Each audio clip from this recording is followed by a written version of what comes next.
I've been accused of being a lot of things, but no one has ever called me boring. So give me 15, 20 minutes, as I always like to say, and I'm going to change your life, or at least bring in some new concepts in your life. First of all, I want to thank the youngster who introduced me, and to also thank my good friend Ashok Verghese for having given me this opportunity, and also to thank Mrs. Bharati, Captain Mr. Matthew here, and Captain Krupakaran, who all came over and met up with me. It's fantastic to be here, really nice to be here. I noticed a lot of things as I came in, so you'll have to stay switched on because I jump very quickly from topic to topic, full of stuff to say. Um, Even when I came in, the first thing I noticed was the very smart naval cadets, marching in front of me. And I thought, oh, that's good because children are learning discipline. One of our great leaders who died on this day, actually, Annadurai. Everybody knows Arijan Annadurai. He said, if Tamilan can have Kadamai, Kanniyam, and Kattupadu, no one can get to him. And part of that, the Kattupadu is discipline, to be able to stand in one place, to be able to salute, to be able to march smartly. And we just think, hey, what's the kid going to do with the march past? No, the kid will learn that Kattupadu. Kid will learn that discipline, and I saw that in action. As I walked into the school to meet my friend, I saw a very nice thing put up there saying, if you can't think for your country, then there's no point in your thinking at all. Something on those lines. And I'm a dyed-in-the-wool, as Ashok said, I'm a dyed-in-the-wool patriot. I would like to give my last breath for my country. And there's no question at all about regionalism versus country. I'm for the country as a whole. One Bharat, one Akhanda Bharat, one country, one country. And I was so happy that I saw that when I walked into the school. Nobody put that up for me. It was already there. And then I also noticed that the naval cadets, they gave the message to me, welcome to you, Sriman Rajkumar, in Hindi. We are coming from a place where people think they can get votes by wearing a t-shirt that says, Hindi Theriyadu Poda. That's not the attitude we should have. What these kids are doing, learning languages, learning German, learning French, learning Hindi, is the way to go forward. And I'm so pleased that there was so much of Hindi as well in it because it is our national language. யாரும் தமிழை விடணும் நான் சொல்லல. பாரதிதாசன் ரொம்ப அழகா சொன்னார், தாயை மதிக்காதவனை நீ மதிக்காதே. Don't respect the guy who doesn't respect his mother. யார் தடுத்தாலும், whoever blocks it. தாய் மொழியை மதிக்காதவனை நீ மதிக்காதே, உன் தாய் தடுத்தாலும். Even if your mother comes in the way, don't respect the guy who doesn't respect his mother tongue. Our mother tongue is our life, our blood. But every other language is our friends, is our family, is everything else. And I love this, what I saw here so far. Now what I'm also seeing here is a very diverse cultural heritage. At the end of the Second World War, Winston Churchill was interviewed and he said, and he was asked, where were the battles of the Second World War won? And Winston Churchill said, the battles of the Second World War were fought and won in the playgrounds of Eton, Harrow and Cambridge. It was the teaching that you gave the children in school that made these boys go and fight in the Battle of Britain in 1940, Dunkirk in 41, 42, the Great Evacuation. Everything was done by these youngsters, and that's what we're really training them. I always tell in schools and colleges, we're not seeing kids. We're seeing future IAS officers, future IPS officers, future collectors, ministers, MPs. They should come and say, we came from Hindustan International School. And I can tell you, I'm seeing that happening. You go Google me, see me on the net. I'm known for being brutally honest. If I see that something is wrong, I will point it out. And I would have pointed out by then. But Ashok, you guys aren't giving me a chance to criticize you. Everything is so well-rounded. This is very good. I'm going to stop and ask you guys, everybody must go to the net today and see one snap. One snap which has got 4 parts. On the top left, there's a man cleaning the floor of a shop, of a tea shop. Top right, there is a lady, construction worker, with that, with a cotton around her and a book in her hand. Bottom left is one man sitting in one yajna. And bottom right is a man standing in front of his auto. Friends, the top left is none other than the Prime Minister of our country, Narendra Modi. The top right is none other than the President of our country, Draupadi Murmu. The bottom left is none other And the most successful chief minister of any state, Adityanath Yogi. And the bottom right is none other than the sitting chief minister of Maharashtra, Eknath Shinde. We are living in a world with infinite opportunities. நாங்களாம் இருக்கும்போது அப்படி இல்லை. You have to become a doctor, or you have to become a lawyer, or you have to become an accountant, or you have to just be a good for nothing. You know, தடுதல என்றுவாங்க. It's not like that. Now the opportunities are immense. You know, the chairman and I were just talking about one of the girls who topped in Tamil. Ashita, no? Tamil, and she also topped in computers. And he was saying how she could make Tamil content. She could just sit at home, make Tamil content for the net with a good Tamil and a knowledge of computers, and she could probably make more money than a heart surgeon, and she could run a home. This is the new India. Reminds me of a joke. A guy went to a doctor, a fellow and his friend went to a doctor with a headache, right? So this guy says the doctor charges $1,000, just 2 minutes, gives him a tablet, some prescription. So the friend is saying, hey, why did you go? So this chap is saying, this doctor has studied so much, he has to live, no? So he buys the tablet, then he goes to the tablet, and then he does some blood tests. And then the friend is asking, why are you doing the blood test? And he says, no, the lab fellow, he's got to live, no? So he goes with the lab test, sees the doctor gives him a prescription, he goes to the pharmacy and buys the medicines. The friend is asking, why are you buying such expensive medicines in the pharmacy? The fellow says, the pharmacist has to live, no? Then as he goes away from the pharmacist, he takes all the tablets and throws them in the gutter. And the friend is asking, why are you throwing in the gutter? He says, I have to live, no? If I take the tablets, I'll die. So, these days, things that doctors are no longer gods like they were those days. 1 in 20,000 or 30,000 become a doctor. I was talking to somebody high up in the UP government, and the last 10 years, they've opened 80 medical colleges, one for each district. Soon, there will be 600 plus medical colleges opened by the government. The point I'm telling you, my dear parents, I'm talking to you as parents, as friends. Don't think that your son has got to, or daughter has got to write NEET. Indeed, I'll tell you something. Take the NEET. If they are passionate about being a doctor, working day and night, they should do that. But if they are not, for God's sake, don't push them into medicine. Because you will find after 15 years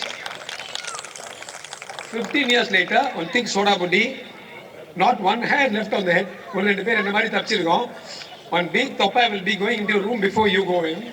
You will have a very angry wife and 5 or 6 disgruntled children. And all the people around say, hey, this doctor is making money, doctor is making money. Actually, that girl who learned computers and Tamil will be sitting at home and making more money than your son who is becoming a doctor. So, never ever become a doctor for the sake of money. Those days are all gone. Doctors on an average, especially in India, make very, very low amounts of money. The reason I was telling you about that snap with 4 parts is that in this new India, your child can become whatever he or she wants to become. Which brings me to intelligence. Today we're talking about intelligence, and the cultural extravaganza is going to be about intelligence. Those days, if you ask somebody in Don Bosco where I studied, who is an intelligent person? Oh, the fellow who got first in the class is intelligent. It's all gone now. Is Sachin Tendulkar not intelligent? He never came first in the class, he was a school dropout. Or Virat Kohli is not intelligent? So now, I would like all of you, like that snap, I want to leave you with a few takeaways. Another takeaway is, there is a Cambridge system of intelligence, which talks about 8 types of intelligence. As a teacher, oh, by the way, the teachers here, I'd like a round of applause for these teachers. Amazing, awesome. I've authored several books in English literature, written poems, and I was humbled and dwarfed by the way Mrs. Bharati Lakshmi had scripted her speech. Extremely good, very good. I can see she's got one type of intelligence, linguistic intelligence, like a Shakespeare. Very good, excellent. The children who march so smartly, the NCC children, they're very conscious of which hand is where, which leg is where.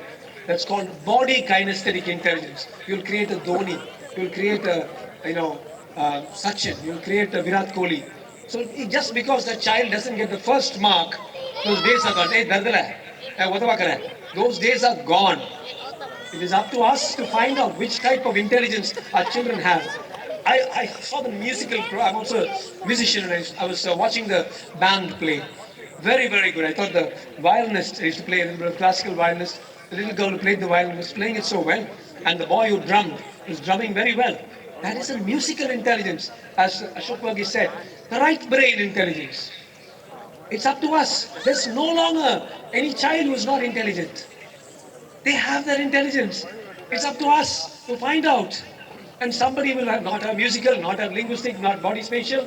He will become a chief minister. He has interpersonal intelligence. He'll talk and say, hey, bhai, I'm going to stand in election. Arre, mere paas de do, vote. This boy who got the first mark won't get. I remember when I was best outgoing student in Don Bosco. In my speech, I said, please clap for all of us first benchers. We worked hard and we got all the state ranks. We're going to become the lawyers, doctors, engineers. Some of the biggest lawyers in India today, Supreme Court, some of the biggest doctors, engineers, they're all from my class in Don Bosco. Those days, luckily for us, Hindustan wasn't competing with us. And then I said, you must also clap for the backbenchers because they're going to be employing the front benchers. You see? And it really happened true. One of the backbenchers, he actually married Mukesh Ambani's sister. He was running Reliance Infocom. One of them was a top film producer. Many of them got into massive industries. So we are redefining things. படித்தால் மட்டும் போதுமாம் அந்த காலத்துல. Your child has got a talent. And it's up to you. And in a place like this, the problem is, in the 60s and 70s, there was only studies. But now, there is studies. There's karate. There's music. There's horse riding. There's sport. There's linguistics. There's writing. I saw two people had produced books, written books. They might become best-selling authors. It's up to us to find it out. And this is, Aldous Huxley talked about a brave new world. We're into this huge world, and that's the message of intelligence that I would like to give. Please discover. You look at somebody who didn't study well, who wasn't a good lawyer, who was nothing. But he's the father of our nation, Mahatma Gandhi, because he had interpersonal intelligence. Somebody who was a dropout in Romania, not Romania, actually I've gone to the place called Skopje. In Macedonia, Central Europe. She comes here. She is now a saint, Mother Teresa, because she had intrapersonal intelligence. She knew what she wanted. She could create a bridge with the Almighty. That's a form of intelligence. You can't go and say you didn't get more than 50 in geography. You didn't get 45 in science. It doesn't make sense.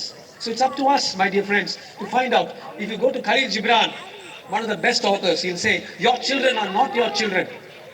They are the product of life longing for itself. And the DNA vandirukkum, the genes vandirukkum. You can give them your love, but you cannot give them your thoughts. Hey, na andha vaati miss pannita doctor nee doctor aagum. Worst thing to do. Worst thing to do. You can give them your love, but you cannot give them your thoughts. And Khalil Gibran says this so beautifully. Because their thoughts dwell in the house of tomorrow, which you may not visit. Not even in your dreams. They're a different world. They're different souls. They have just come through us. Tata bye bye in the right time and told man they are a different soul. And it's our duty to help them in that journey. Now, how many of you want good children? How many of you want great children? I don't want to. Great. Okay, I'm going to tell you. I will disagree with that. We are at the time of Ayodhya and Ram Mandir. You know, it's a famous statement. If you look at Rama and Ravana, on the Kalatala there are 64 arts. There is, Vil Vidyai, there's Sevanam Vidyai, and then there's also music and dancing and love making. Yes, though we don't talk about it. And Ravana was skilled in all 64 arts. He was supposed to be very good at seducing a woman, at singing, at dancing, playing the veena, play acting. Rama learned only 32. So technically, Ravana was great. Ravana was only good. Ravana was great. Rama was only learned 32 when Vishwamitra came and said, come with me, you have to go and fight. And he went away. He never till the end, did you ever hear him singing, oh, Priya, Priya, and going after Sita? He never went because Rama could not sing. Rama could not dance. Rama could not play instruments. He knew only 32 arts, but Rama was good, essentially good. And in my life, I have seen people, someone Formula One racer, some girl who's very good in a particular sport. If the mother asks anything, she'll say, whatever. They won't even talk well to their parents. They won't even look at their brothers. I don't want a kid like that, man. This is just the only thing you can do with a kid like this. You can go to your kitty party, or you can come to the parent-teacher station and say, my child got state rank. அது நீங்க சொல்லிட்டு போகணும் அவ்வளவுதான். Great child. Your child, my take on this is good to have a great child, but not acceptable that the child is not good. Primary thing good இருக்கணும். அதுக்கு மேல great add பண்ணா it's fine. So if you have a child, in my life, I never came second. I don't remember coming second. I swept through all the medals in school, college, everything. My son is far more intelligent than I am, but he did not even take one medal. But he's a good kid. He will help somebody in need. And, I'm very happy for him. If he had another 10 or 20 medals, he would not have been. There was a time when I used to think, no, I feel very happy. And that's a little advice from me. So there was this kid there was this boy called Tommy who had to go to school. So his mother's trying to mother's waking him up and saying, you have to go to school today. No, I don't want to go to school. No, everybody's waiting for you. No, I don't want to go to school. No, the teachers are all waiting for you. No, I don't want to go to school. No, other students are waiting for you. No, I don't want to go to school. But you're the principal of the school. You have to go to the school, the mother said. So, these days, those days teachers, especially in schools and colleges like Pachapas and Law College, they used to be worried. They used to come with shields, helmets, and all this to colleges and schools, wondering who's going to throw a stone at them. These days, we find teachers. I was talking to Sir Matthew. We were talking on stage. He knew about who was marching well. Oh, this student is doing this well. And I want to give you one big carry home. Today, if I am what I am, it's the teachers in Don Bosco, in Loyola, in Madras Medical. And I want every one of you to remember that these teachers are the ladders on which you climb to success. Never, ever forget that. If you go to places like California, in the parties there, the first person who will be introduced will be the professor of the university. Of course, they earn in hundreds of thousands of dollars. We need out of you here. They earn in hundreds of. The first person who will be introduced will be the dean or the professor. And after that will be the actors. The actors will be introduced after that. And in one of the speeches, Schwarzenegger said, I was happy to be introduced after the teachers. And then after that will be the senators, etc. And then only the others, the doctors, etc. Because teachers are given such an important role. One of my heroes is Thomas Jefferson, one of the greatest educators who ever lived. Third president of the United States. Brilliant guy, genius, anatomist, botanist, zoologist. He was everything. He actually wrote the Declaration of Independence. He wrote the American Constitution. But if you go to his gravestone in Montenegro, there's what is written there. Here lies Thomas Jefferson. I thought he's the third president of the US. No. All those things. No. He lies only founder of the University of Virginia. And he wanted that to be remembered all through history. That the greatest contribution that he made to America was to found the University of Virginia, not as a farmer, not as a slave owner, not as a president, not as a senator, not as an author of the Declaration of Independence. That's the great Thomas Jefferson. Somehow, and I've always had a grudge about this, somehow, especially in our generation, teachers were not given that much of respect. We used to have names for them. Sotte, Buddhi, Koppe, Gunde, Kurmi, all these names. And now all those Sotte, Buddhi, I respect them so much. In my clinic, one of them comes, I come charging, sir, please come and sit inside. Because we know their value. But in that age, everything, you want to make fun of everything, you mock at everything. I hope that that's over with our generation, and I want our teachers to be properly looked after. Now, a few more messages. Everybody must also read a book called Wings of Fire, Abdul Kalam's book. Amazing book. And in that book, he writes about one of his experiences and will tell what made Abdul Kalam Abdul Kalam. I spent time with him twice or thrice, some awards, this, that, I was sitting with him. He's not a genius. Abdul Kalam is a genius. He's a very good scientist. Not a genius, no magic with words, no major charisma. But he dreamed, he lived, he breathed for the country. I'll give you an example. They were working on a metal alloy to give a lift off for this SLV2 when he was in ISRO. And they managed to get a very light metal that would take off against the Earth's gravitational force. That same afternoon, he visited a hospital where he saw little boys with their legs cut off. Young children with cancer, we have to amputate their legs. And we used to give them those days an artificial leg, with wood. This boy will be 15 kgs. That leg will be 3 or 4 kilograms. Can you imagine? 1/3 of his weight. And little boys, as I can see even here, little boys like to run around, make noise, throw things, damage things that their parents have kept, go on a cycle. And these little boys are dragging this artificial leg, wooden leg, and walking to the bathroom. And one of the doctors said, why don't you do something about it? And this is why I respect Abdul Kalam. He said, let me do something. And he used the same metal for the lift off for the satellite. The real satellite போயிட போகுது மூணுக்கு போட்டோம். But let's look after our children. And he used that, and India then created 300-gram weight artificial legs for these boys instead of 3 kilograms. And they were running around and playing. Okay, they had a short period to live, but we gave them a good life. And that's what made Abdul Kalam Abdul Kalam. That is why when you say something about Abdul Kalam, everybody claps for Abdul Kalam because he could think for the country. If you don't have a poster like you have a poster outside Hindustan saying, if you don't think of the country, it's not worth it, the children will not feel that way. They will think Tamil Nadu is different. I was stunned. One of our ministers, state ministers, said, India, va? India. எனக்கு எல்லாம் தெரியாது எனக்கு திராவிட தான் தெரியும். That is not the way to go. And at least in the next generation, we are for one country. Ek hi Bharat, Vikshit Bharat, Akhand Bharat, a wide country, an evolved country, where we will treat everyone same, Hindu, Muslim, Christian, irrespective of caste, creed, and religion. And that's what we should aim for. A few words on artificial intelligence. Ma'am, shall I speak a little bit on it? Just raise your hands if you want enough. Quite enough, because everybody's waiting to see the kids dance. So am I. Okay, a few more words and I'm done.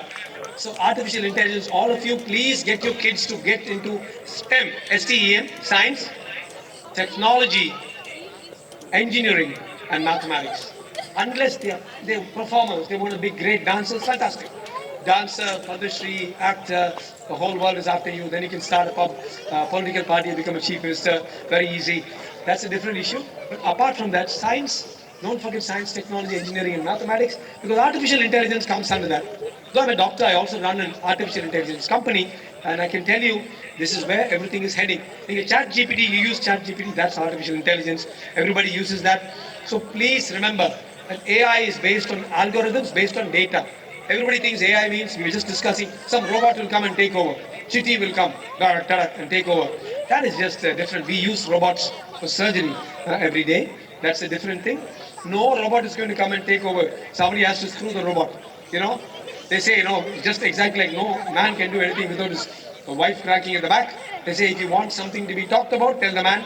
If you want something to be done, like the teachers here, tell the woman, because that's what they're doing. They're doing a great job here.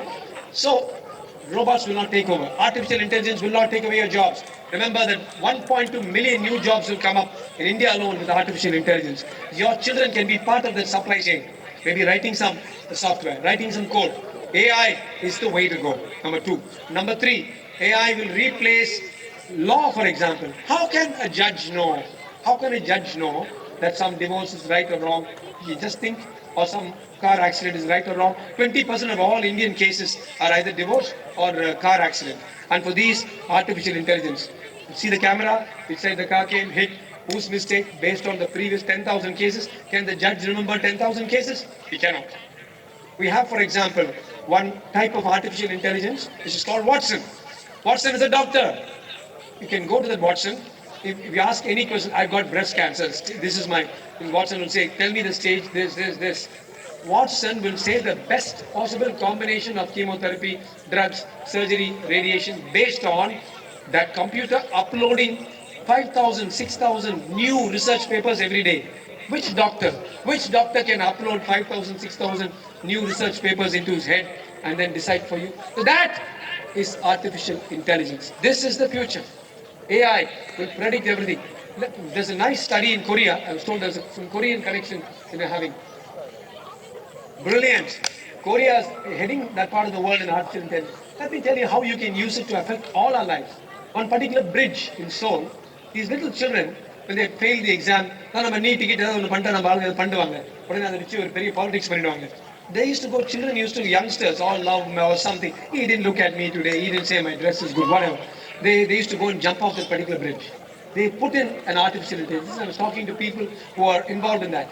They put in an AI face recognizer that would find out whether that youngster was under stress and more likely to jump or not. And that AI actually picked it up and brought down the suicide rate to nearly zero in Korea, in that particular place.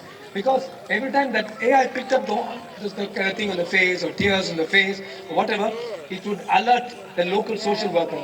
And the social, this is even going on right now in Korea. If you just Google suicides prevented in South Korea with AI, why would this robot take over our country? Why would the robot take over? It's helping us. It's helping us. We do robotic surgery.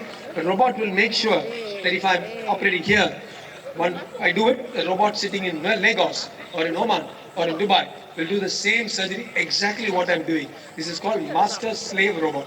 What I do will be exactly replicated 1,000 or 5,000 or 7,000 miles away. A robot is nothing but a computer that's going to help you. One of the best chess players in the world is Gary Kasparov. They put first time they just tested artificial intelligence. They made Deep Six, a particular Deep Minds Deep Six computer play against him at Beaton Hollow. One of the most complex board games is called Go. AlphaGo, on artificial intelligence beat it hollow. You all know about the driverless cars? There are 13,000 cars running in America driverless. Beauty is, supposing in one place there's a pothole, this car will tell all the other 12,999 cars there's a pothole. When all of them come there, they will take a swerve and go away. So this is so beautifully connected. But there are some legal aspects of these. If a driverless car goes and bangs against your car, will you sue the car? Will you sue the fellow who made the car, etc.? So there are some legal aspects that we need to think about. Finally, last 2 points to tell you before I leave. One is about the NEP. It's an 80-page document that many of you should read. It's one of the most exciting documents, the new education policy. And I want to say this in front of Ashok because I believe that I've taken part in a number of television debates. I know many of the ministers and the council members there. At the last part of the document, it says, why are our children going to Canada? என்ன கனடாக்கு போய் வந்தா பெரிய புண்ணாக்கா இல்ல ஆப்பிரிக்காக்கு இல்ல அமெரிக்காக்கு போய் படிச்சதா பெரிய புண்ணாக்கா? We can have the same type of universities and colleges here, preventing our people from going there, husband and wife saving for 15-20 years just to make sure the children are paying every year some $50,000 or $60,000 for 1/5 the cost. And this is what Dharmendra Pradhanji and group are talking about. We can get that to be done by universities here. And I'm saying, we should pull them this side. We should pull people from all over the world to come and study here. And I hope the day is not far off. And I'm not saying this simply lip service. I mean it. I've been to so many of the universities abroad. They're not a patch on our universities. I want that to happen in Hindustan. I want you people to say, why should I send my child to Canada? We have only limited time with our children, you know. Why send them off when they're 16 and 17? Let them study their engineering here. Let them do their postgraduate diplomas here. As long as we are able to prove to the world that we are as good as them. Never forget, any one of you, when those English guys, Canadians and Americans were running around with leaves and skins and naked. We had Nalanda in Bihar. We had Takashila in Afghanistan. We had Kanchipuram. Kanchipuram from which Bodhidharman went, you know, which Yeda Mari Surya movie. We had all these and those guys are running around with skins. Last 200, 300 years they're on top. Don't think they're going to remain on top. I've lived abroad many, many years. For me, India is my breath, India is my life, India is my blood. And I can tell you, many of your children, it will also be their life and their blood for them in the future. So that is what the new education policy, which means many of you can actually spend time with your girl for the next 4 or 5 years till she finishes her engineering. Why should we pack them off there? We don't need to pack. நம்ம ஒன்றும் outcast இல்லை, நம்ம எந்த வகையிலும் கம்மி இல்லை. உச்சி மீது வானிடிந்து வீழுகின்ற போதிலும் அச்சமில்லை அச்சமில்லை அச்சம் என்பதில்லையே என்று சொன்ன பாரதியாரோட பரம்பரை நம்ம. We need not go running after any university. We are not afraid of anything. Let them come after us. And the last part that I want to tell you is, when all of us come together and the children do what they like, please, if a child wants to draw and paint, he'll become a multi-millionaire doing animation or graphics. If a child wants to sing and dance, these days they can become a multi-millionaire singing and dancing and having a lot of people after them. Nobody needs to do anything that they do not want to do. Gajini padata sonna mari kashtapatti yarum panna thevilla, ishtapattu pannatum, and they'll be happy, you will be happy. Very good thing for the future. And this is what Aldous Huxley talked of, a brave new world. I would like to finish up with a little joke as well. You know, everybody says doctor, doctor, doctor. There was this, you guys get ready to dance because I'm nearly done. And Bharti madam, you don't need to sweat with impatience. There was this doctor, MBBS படிச்சிட்டாங்க. He was working in some place and earning only some 10,000, 15,000. Practice of சரி இல்லை, ஒன்றும் சரியா இல்லை. இதெல்லாம் முன்னா பாய் MBBS மாதிரி கஷ்டப்பட்டு. அப்போ வந்து inside that city there was a big circus, like a zoo, and in that zoo there was a very, very popular chimpanzee called Jimmy the chimp. This Jimmy the chimp used to hang around and everybody used to give him ice creams and bananas, living a good life. The circus was popular because of the Jimmy the chimp. Unfortunately, the chimp got old and died. So they announced in Soling and Alur times, Adiyar times, if somebody is willing to come and act as a chimpanzee, we'll give them 50,000 rupees a month. நானு பார்த்தா நான் doctor படிச்சு அவ்வளோ படிச்சு கிழிச்சு நீட்லாம் எழுதிய making only 10,000 rupees. Let me act as a monkey and make 50,000 rupees.